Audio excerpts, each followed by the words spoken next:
Alright, so we're going to start with this. So we got 3 sponge balls. First one's going to go inside the pocket. Now that'll stay there.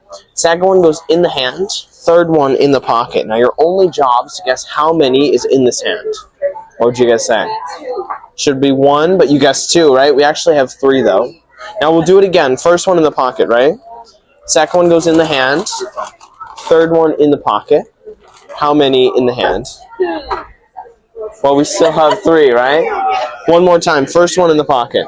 Second one really goes in the hand. Each time the pattern is the same. Third one in the pocket. How many in the hand?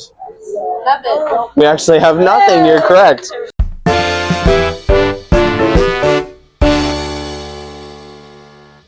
Now we have a bunch of cards, yeah? Here's what I'm going to have you do. If you don't mind, I want you to pick up some cards and just set them down. Now, it can be any amount, but try not to do more than like 12 or 13 because we need some for the rest of the trick as well.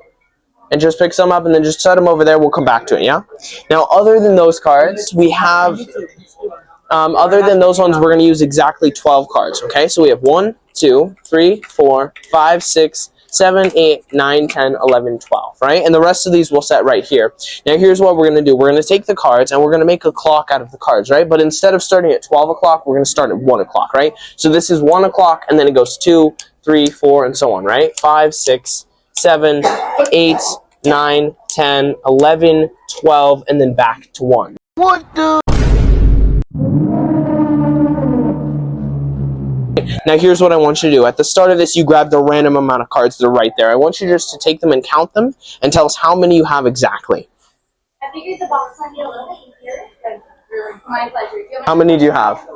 8. 8. So if 8 was the time, it would be 8 o'clock, right? So if we start at 1 o'clock and we go to 8, that's 1 o'clock, 2 o'clock, 3, 4, 5, 6, 7, 8 o'clock, it brings us to 1 card. Now this card is the 7 of hearts. Now here's the interesting thing. See, it doesn't look special. It's just a card, right? Yeah. But the reason why this card is so impressive is because, think about this. At the start of this, you grabbed a random amount of cards. Now you could have chosen any. You could have gone 1 less and done 7. You could have done 1 more and done 9. And it would have been a different card that we landed on.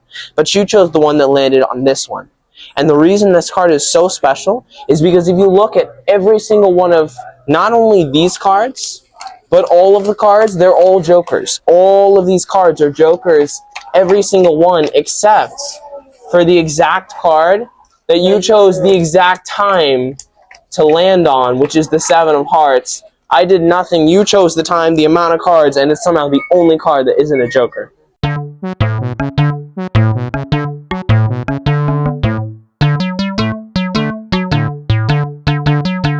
Now this last one, I'm going to show you guys kind of the storyline of how cards get printed. Now you can see we have a bunch of blank cards, right? They're blank on the fronts as well as the back because, the backs, because this is how cards start before they're printed. Now here's the interesting thing though. We're going to take 2 rows. So we're going to have 4 cards in this row. This is our first row.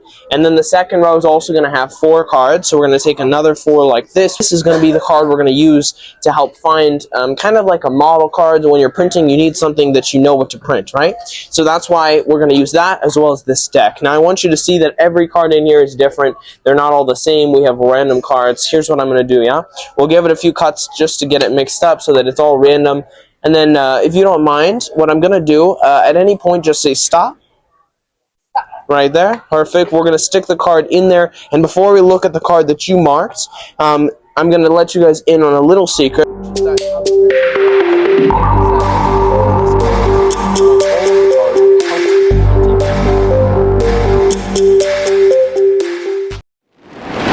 So now we're going to take a look at that card. I want you to turn it over, show everyone which one you chose. It's the 10 of spades, right? So this is going to be the card we're going to try and print these into, and while we do it, we'll show kind of the storyline of how it went on. Now, they started with the backs, right? The back is the first thing that they wanted to learn, and so they figured if they put the back of a printed one against the back of a blank one, and you give it a few seconds, the ink will actually spread onto the other card. Now, as cool as this is, the fronts are a lot harder, because since they're not symmetrical like the backs are, what happens is that it comes out looking a little bit mirrored. You see that? It looks kind of weird.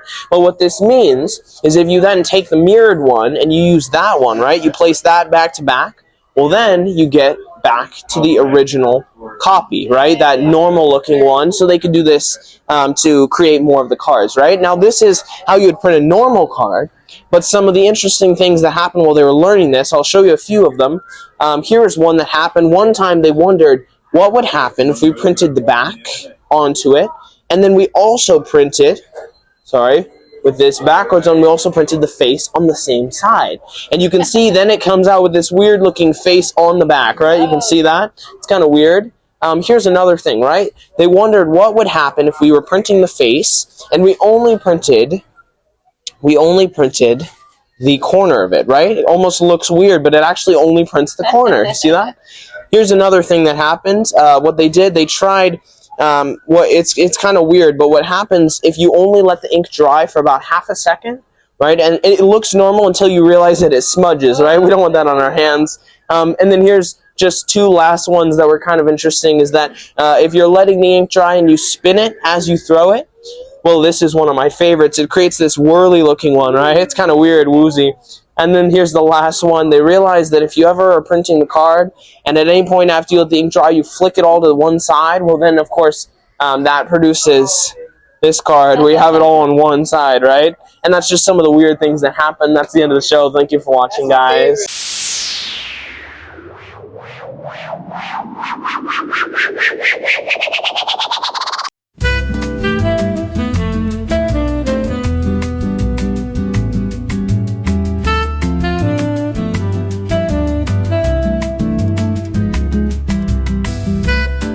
Now we'll try something a little bit different. We just have two. We're going to put one here in this hand and then one in this hand, right? We just give it a shake like this. This one will vanish. Then we get two here, right? Now see, the reason that this works so well is because when you put one here and then you put one here, what most people don't realize is that when this one vanishes, they actually travel as a group, right? So we have all three here. And see, what this means is that we can then put one in this hand. We can put one here. As a matter of fact, we'll do something a little bit different. We'll just use two. This time, we'll still put one here, but do me a favor, just put one hand out flat, right? Go ahead, squeeze tightly around that one. Now look, if we give it a snap, this one will vanish, right?